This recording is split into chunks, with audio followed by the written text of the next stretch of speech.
to protect and serve. The wooden steps creaked as I descended the stairs into the basement.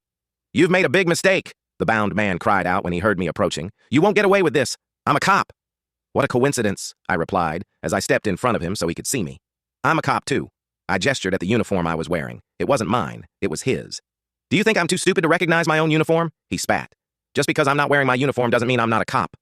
I reached into my pocket, retrieved my badge, and held it up so he could see it. "This isn't yours," I said before putting it away. "I don't believe it's yours either," he sneered. "What you believe, Officer Riley, isn't important," I said. "It won't change anything." Officer Riley studied me for several moments before he spoke again. "You look familiar." He narrowed his eyes and cocked his head to the side. "I'm sure I've seen you before." I ignored his comment and held up the water bottle I was carrying in my other hand. "Are you thirsty?" I asked. I figured he had to be. He'd been locked up for several hours, the first of which he'd spent hollering obscenities at me. "I could use a drink," he said.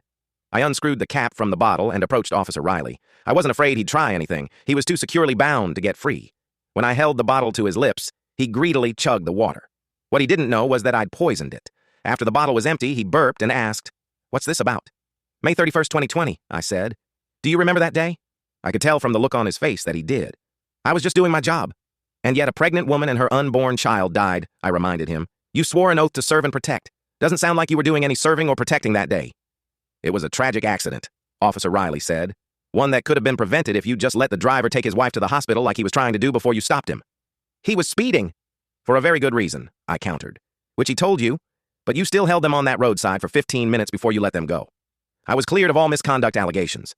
You've been cleared by a corrupt system, and that is why the case was appealed to a higher court." "What court?" "The highest," I gestured toward the ceiling and the heavens beyond. "Who the hell are you?" I smiled and dropped the illusion that I was alive and let him see my rotting visage. "Have you forgotten your first partner already?" He'd been cleared of misconduct in my death as well.